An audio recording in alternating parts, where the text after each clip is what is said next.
Okay, so isang kagalakan ang tayo makapagbahagi ngayong gabi. So sabi po ng Pilipos chapter 4 verse 1 to 4. Ganito po ang ating mababasa hanggang 5. Kaya nga, may namahal kong mga kapatid, aking kagalakan at karangalan na lagi kong kinasasabikang makita uli. Magpakatatag kayo sa inyong pamumuhay na nakaugnay sa Panginoon. Yokdia, Sintike, nakikiusap ako sa inyo. Magkasundo na kayo bilang magkakapatid sa Panginoon. Pinakikiusap ko rin naman sa iyo, tapat kong kasama. Tulungan mo ang dalawang babaeng ito. Sila man ay nakakatulong ko sa pagpapalaganap ng mabuting balita kasama ni na Clemente at ng iba pang kamanggagawa ko. Ang pangalan nila ay nakasulat sa aklat ng buhay. Magalak kayong lagi sa Panginoon. Inuulit ko, magalak kayo. Ipadama ninyo sa lahat ang inyong kagandahang loob. Malapit nang dumating ang Panginoon. Okay, hoops mga kapatid, ngayong gabi ang ating pag-uusapan ay the secret of joy and relationship. So napakahalaga po mga kapatid, sa pakikipagrelasyon ay nandun po yung kagalakan. Mahirap po na minsan tayo ay nalulungkot, may sama ng loob, galit, puot, hinanakit. Yun po ay hindi magdudulot ng kabutihan. Kaya mula ngayon, sa panonood nyo po ng bidyong ito, wag na wag po kayong magtatanim ng sama ng loob. Yung bang di natin namamalayan, meron na tayong puot sa ating kapatid. So, the secret of joy and relationship. So, meron tayong mga bagay na dapat pagpukusan o pagtuunan ng pansin to have joy and relationship. Okay, number 1 na dapat po nating gawin, focus on giving rather than receiving. Focus on giving rather than receiving. So, kadalasan, ang tao ay gusto tumanggap lang, walang giving. Pero, isa pong joy of relationship, yung ikaw ay maging blessing. So, focus on giving. So, ang totoong nagmamahal, ang iniisip niya ay kung paano siya makapagbahagi. So, focus on giving rather than receiving. This is called love. So, love is focusing on giving rather than receiving. So, the Bible says that God is love, that God is a giver, that every good gift comes down from God. So, God so loved the world that He gave. So, mga kapatid, you can give without loving, but you cannot love without giving. So, love is giving. That's the whole essence of love. It's giving rather than receiving.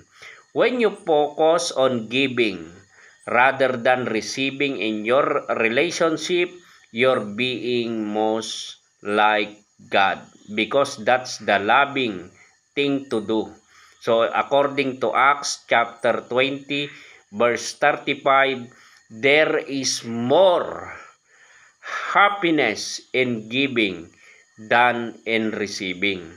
So the first key to joy and relationship is you got to focus on somebody else rather than on yourself. So napakahalaga po nun mga kapatid. Love is based on giving. Lust is based on getting. Love can always wait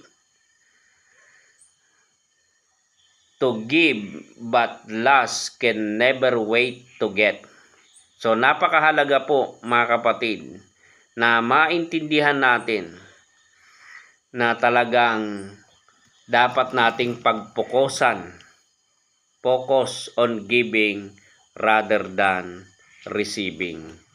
So, ipakita po natin ang ating pagmamahal na mayroong lalim.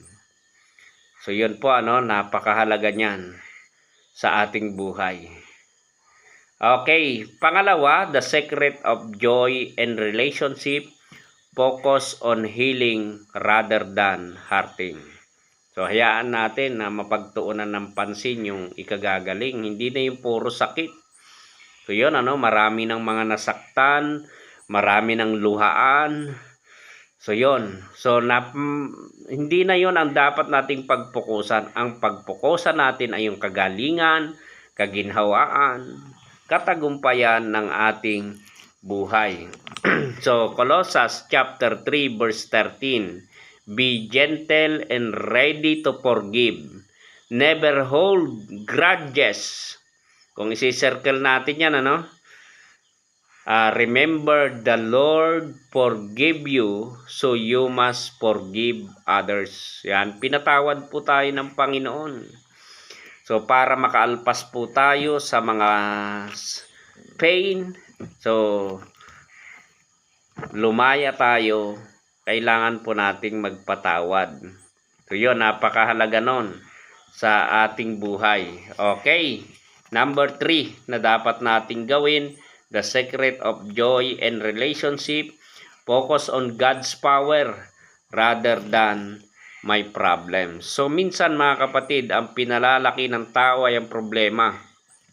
Nakakalimutan natin na ang Diyos masigit siyang makapangyarihan sa lahat ng bagay.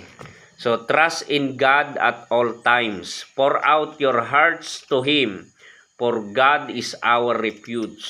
Psalm 62 verse 8 mga kapatid. So God is in control. He can control the uncontrollable. He can help you. Tutulungan po tayo ng Diyos. So meron pa tayong pag-asa in any situation. So if you focus on your problem, you're going to be miserable. Ulitin ko po, if you focus on your problems, you're going to be miserable. So, magiging miserable ang ating buhay. So, mga kapatid, God is powerful. So, tutulungan tayo. Kaya sabi sa Psalms 56 verse 3, when I am afraid, I will trust in you. Nung nakaramdam daw siya po ng takot, nagtiwala po siya sa Panginoon. So, how is it possible to always be joyful? So, napakahalaga po na halos kung tignan natin, 19 times in the book of Philippians, he used the word joy or rejoice. So, 19 times in the book of Philippians po yon na ginamit po yung word na joy or rejoice. So, yan, napakahalaga niyan sa ating buhay, mga kapatid. So, mula ngayon, isipin po natin ang sinabi po ng Panginoong Jesucristo, all power is given unto me in heaven and earth. So, you can be joyful in spite of circumstances because God is with you. So, yon. You can be joyful because God has a plan for you. So may plano po ang Diyos. You can rejoice because God will help you. So tutulungan po tayo ng Panginoon. Napakaganda po. So dapat talaga tayong magalak kasi makakaranas tayo ng pagsama ng Diyos. God is with us. Oh, when you pass through deep waters, I will be with you. Your troubles will not overwhelm you. When you pass through the fire, you will not be burned. The hard trials that come will not hurt you, for I am the Lord your God. Isaiah 43 verse 2. So, in thy presence is fullness of joy. Yan po ang sabi ng Bible. So, mga kapatid, napakahalaga po na makita natin, ikagalak natin yung sasamahan ka ng Diyos in your troubles. Yan, kung may troubles ka ngayon. At ikagalak din natin na meron siyang plano. So, may plan talaga ang Diyos at tutulungan ka niya. Okay, God bless you all. So, sana po magalak tayo. Ikagalak natin, ikatuwa natin ang pakikipagrelasyon. More blessing to you. Okay, thank you for watching.